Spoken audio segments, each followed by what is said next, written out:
नमो नमः। नमस्कार, प्रणाम आप सभी को। आज जिस विषय को मैं आपके मध्य रखना चाह रहा हूँ वो विषय है जो अंतर्राष्ट्रीय विधि है, जो भारत में पढ़ाई जाती है, जिसका एक अपना महत्व है। उस अंतर्राष्ट्रीय विधि का जो पाठ्यक्रम है, जो प्रणाली है, शिक्षण प्रणाली है, उसमें भारतीयता कैसे लाई जाए और वो भारतीय ज्ञान परंपरा के कौन से सिद्धांत हैं जो आज भी अंतर्राष्ट्रीय विधि में प्रासंगिक हैं। ये विषय बहुत ही महत्वपूर्ण इसलिए भी हो जाता है क्योंकि जो राष्ट्रीय शिक्षा नीति है 2020 की, वो ये मैंडेट करती है कि शिक्षा के हर स्तर पर और हर विषयों में यथासंभव भारतीय ज्ञान परंपरा के प्रासंगिक सिद्धांतों को न केवल सम्मिलित किया जाए बल्कि उनको पाठ्यक्रम में प्रभावी रूप से जो है पढ़ाया जाए। अब जब हम बात अंतर्राष्ट्रीय विधि की करते हैं तो इससे पहले कि मैं भारतीय ज्ञान परंपरा के उन सूक्तियों और सिद्धांतों को जो आज भी प्रासंगिक हैं उस पर चर्चा करूं, उससे पहले हमें भारतीय अंतर्राष्ट्रीय विधि के स्वरूप और इसके उद्देश्यों को समझना होगा। जब दो विश्व युद्ध हो गए, प्रथम विश्व युद्ध के बाद राष्ट्रसंघ बना, उसके बाद द्वितीय विश्व युद्ध के बाद संयुक्त राष्ट्र संघ बना। उसका जो उद्देश्य वो ये था कि जो विश्व युद्धों के बाद जो है सभी राष्ट्रों को ये लगा कि विश्व शांति, विश्व में एक व्यवस्था, राष्ट्रों का आपस में एक सौहार्दपूर्ण संबंध और एक दूसरे की संप्रभुता का सम्मान बहुत ही आवश्यक है। एक राष्ट्र दूसरे राष्ट्र की सीमाओं का सम्मान करे, ये अत्यावश्यक है विश्व शांति के लिए। तो अतएव संयुक्त राष्ट्र संघ की स्थापना हुई और हम संयुक्त राष्ट्र संघ के उद्देश्यों को अगर देखेंगे, उसके सिद्धांतों को देखेंगे तो उसमें पूरा जो चिंतन है पूरा वो यही है कि कैसे हम राष्ट्रों के मध्य संप्रभुता के सम्मान को, एक दूसरे के प्रति सह अस्तित्व को, विश्व शांति को स्थापित कर सकें ताकि भविष्य में कोई इस तरह का युद्ध न हो। तो कुल मिलाजुला के जो अंतर्राष्ट्रीय विधि के पीछे चिंतन है वो है विश्व शांति का। और मेरा जितना अध्ययन भारतीय ज्ञान परंपरा पर जाता है उसके आधार पर मैं ये पूरे दावे के साथ कह सकता हूँ कि भारतीय ज्ञान परंपरा का जो चिंतन रहा है वो वास्तव में विश्व शांति के लिए ही रहा है, विश्व बंधुत्व के लिए रहा है। इसकी कई सारी सूक्तियाँ हैं, मैं उस पर भी आऊँगा। उन सूक्तियों को क्यों अंतर्राष्ट्रीय विधि के पाठ्यक्रमों में सम्मिलित नहीं किया गया, उसके पीछे की भी एक कहानी है। तो जो भारत का दर्शन था, वो भारत का दर्शन केवल मानव केंद्रित दर्शन नहीं था। भारत का जो दर्शन था वो चराचर जगत के प्राणी मात्र के लिए, पशु पक्षियों के लिए, नदियों के लिए, पर्वतों के लिए, प्रकृति के लिए, सबके लिए हमारा चिंतन था। और शायद इसीलिए हमने वसुवधैव कुटुंबकम की बात की, जब हमने कहा कि अयम निजा परे वेति च गणना च लघु चेतसाम उदार चरिता नाम तु वसुवधैव कुटुंबकम। तो यह मेरा है, ये तुम्हारा है, ये गणना लघु चेतसाम छोटी बुद्धि के लोग करते हैं, उदार चरिता नाम तो उदार हृदय वालों के लिए पूरी वसुधा ही अपना कुटुंब है। और ध्यान दीजिए कि वसुधा की बात की जा रही है। वसुधा मतलब पूरी पृथ्वी, जिसमें कि समुद्र भी है, क्योंकि उस पर भी एक सूत्र है कि समुद्रे वसने देवी पर्वत स्थल मंडले विष्णु पत्नी नमस्तुभ्यम पादस्पर्शम क्षमस्व में। भारतीय ज्ञान परंपरा में हर भारतीय को, हर मानव को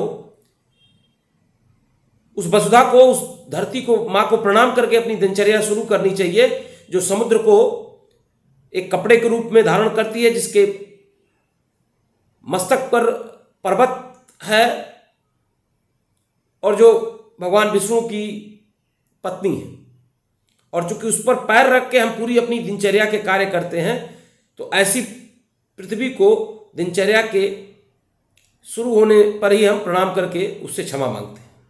इतना बड़ा दर्शन मुझे नहीं लगता है कि चाहे वो पर्यावरण के चिंतन से हम देखें, चाहे विश्व शांति के चिंतन से देखें, या चाहे नेचुरल रिसोर्सेज को यूज करने के, उसके समन्वित यूज करने से देखें, तो इससे बड़ा चिंतन हो सकता है। तो हम पूरी वसुधा को ही अपना कुटुंब मान के इस दर्शन के साथ चलते हैं। हम भारतीय ज्ञान परंपरा में इस चिंतन पर बात करते हैं कि सर्वे भवन्तु सुखिनः, सर्वे सन्तु निरामया, सर्वे भद्राणि पश्यन्तु मा कश्चित् दुःख भाग् भवेत्।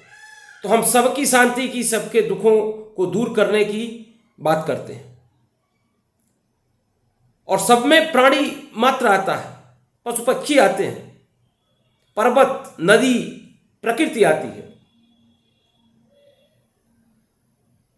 तो ऐसा बड़ा दर्शन मुझे नहीं लगता है कि इससे बड़ा दर्शन कोई विश्व शांति के लिए हो सकता है।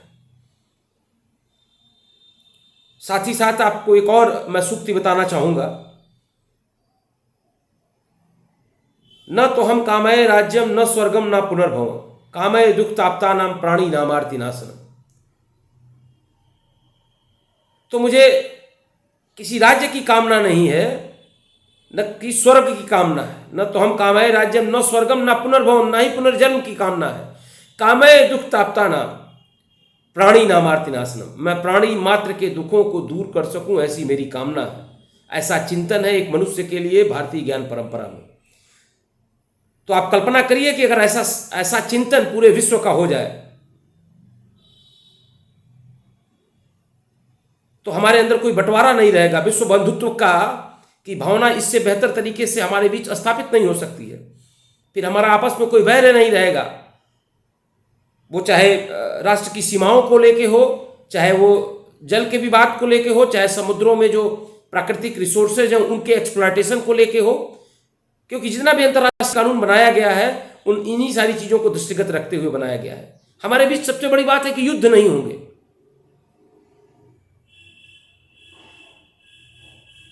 जो कि अंतर्राष्ट्रीय विधि का मुख्य चिंतन है, जिसको रोका जाना।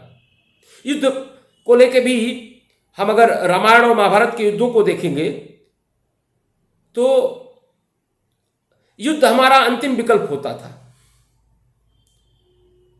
दो राजाओं के मध्य, दो राष्ट्रों के मध्य, दो राज्यों के मध्य जो आपसी विवाद थे, उसको बातचीत से सुलझाने में, संधि से सुलझाने की प्रक्रिया रही है। और युद्ध अंतिम विकल्प के रूप में रहा है, और वो भी धर्म युद्ध का कॉन्सेप्ट रहा है। वो युद्ध जो धर्म के लिए अति आवश्यक हो जाए। अब धर्म के भी कॉन्सेप्ट को हमें समझना होगा, जिसका जी मैं बार बार कहता हूं कि जो पाश्चात्य दर्शन है वो रूल ऑफ लॉ पर टिका हुआ है। उसका जो समाज है, उसकी जो व्यवस्था है, वो बाह्य आरोपित कानूनों पे आधारित है, जिसके इन्फोर्समेंट के लिए उन्हें न्यायपालिका की, कार्यपालिका की और विधायिका की जरूरत होती है, इवन उसके बनाने के लिए। जबकि जो भारत का धर्म आधारित जो व्यवस्था थी, उसमें धर्म महत्वपूर्ण था, धर्म सर्वोपरि था। राजा भी धर्म से बंधा हुआ था, उसको राजधर्म का पालन करना होता था। उस पर बात कभी और की जा सकती है, धर्म आधारित व्यवस्था और विधि आधारित व्यवस्था पे। आज का वो विषय नहीं है।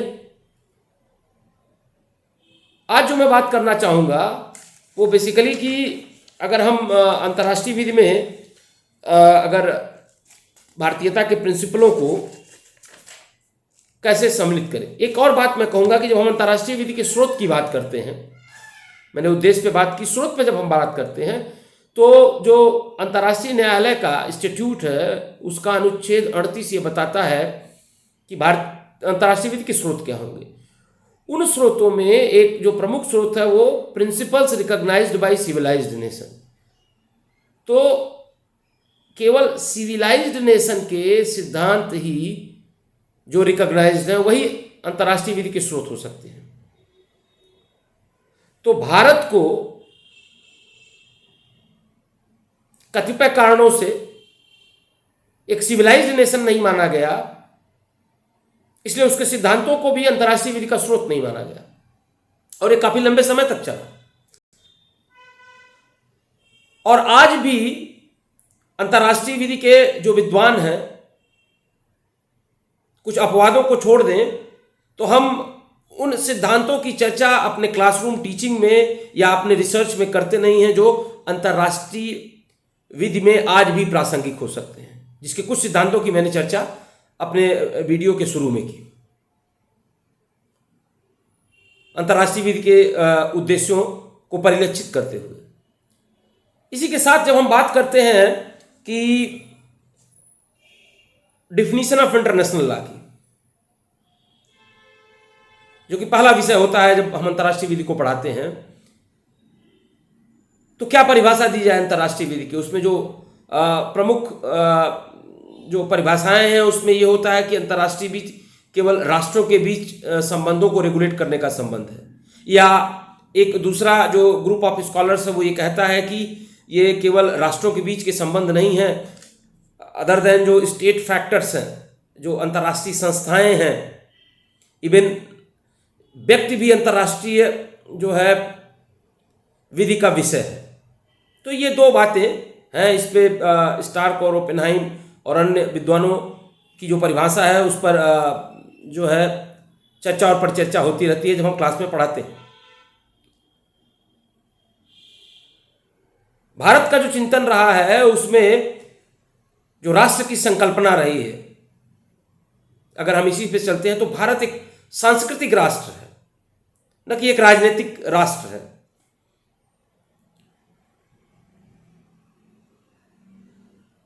तो यह भी एक प्रमुख विषय है जब हम डिफिनीशन को पढ़ाएं अपने क्लासरूम में। साथ ही साथ जब हम सोर्सेज ऑफ इंटरनेशनल लॉ की मैंने बात की, तो जैसा कि मैंने बताया अनुच्छेद 38 में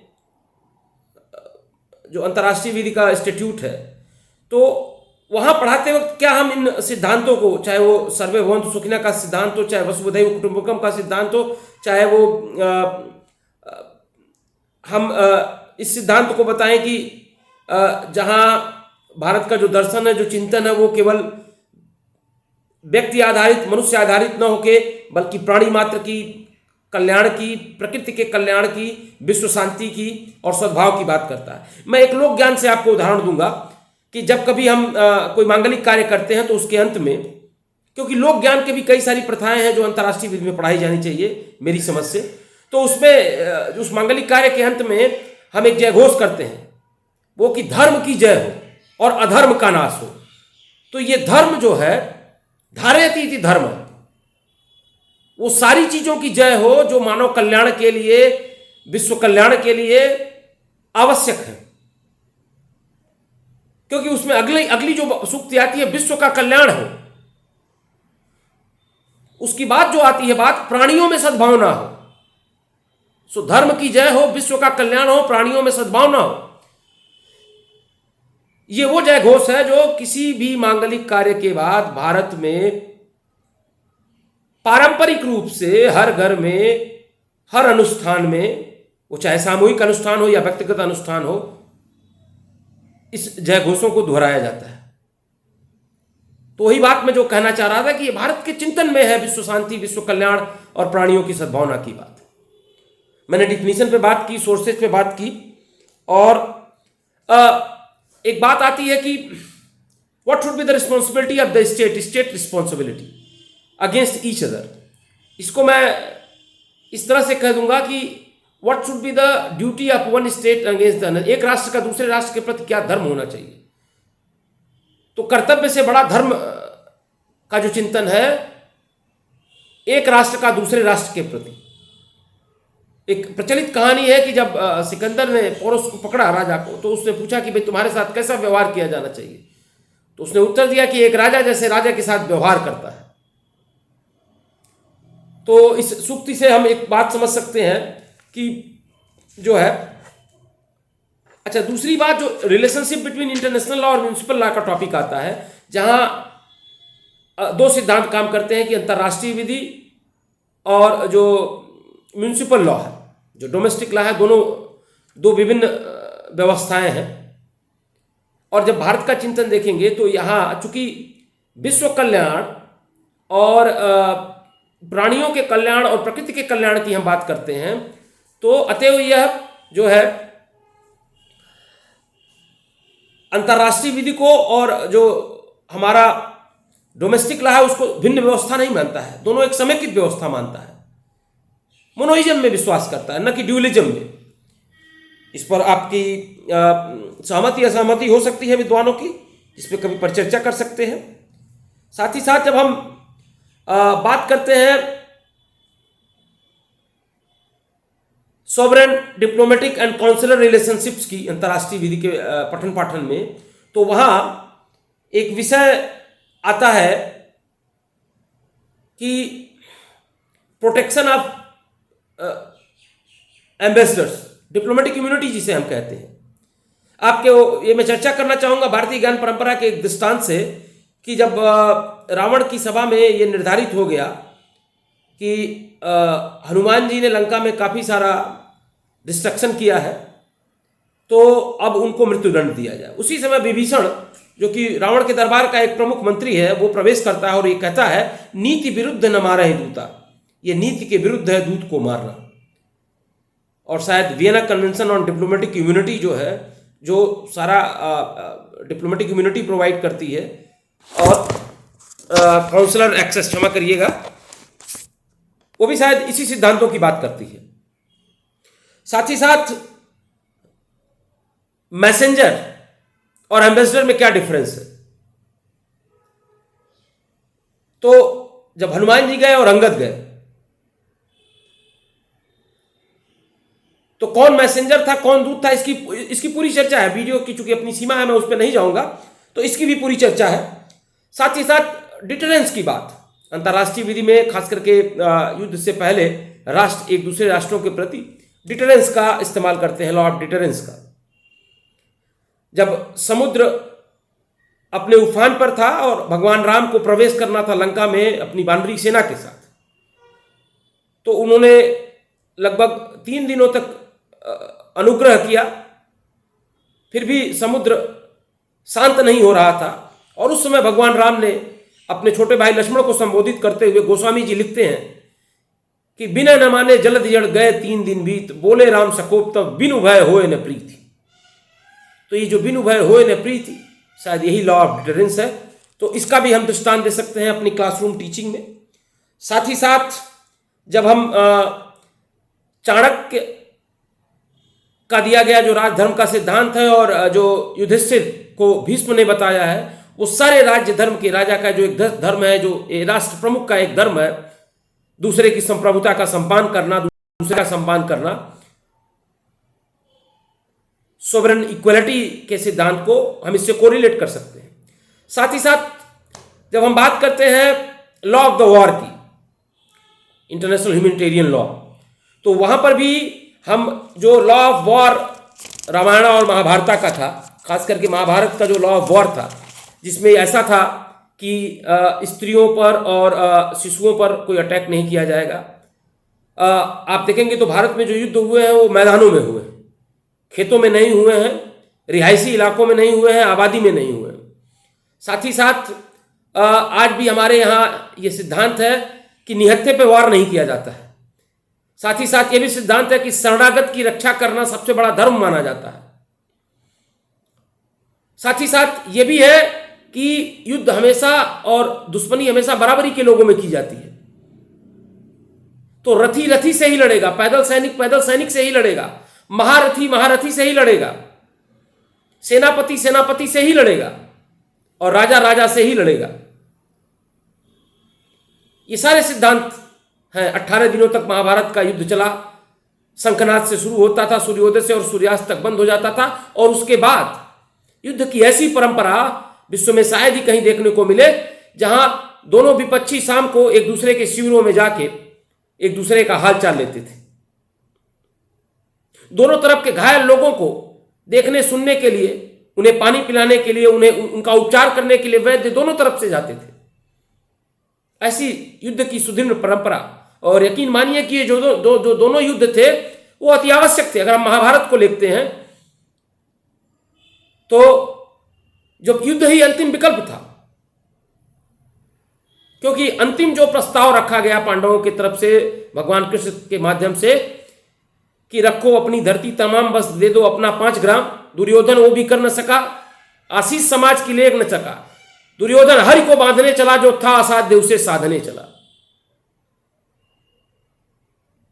तो सिर्फ 5 गांव पर ही पांडव राजी हो गए। वैसे तो यह था कि जो न्याय करो तो आधा दो, यदि उसमें भी बाधा हो दुर्योधन, तो रखो अपनी धरती तराम, बस दे दो अपना 5 ग्राम।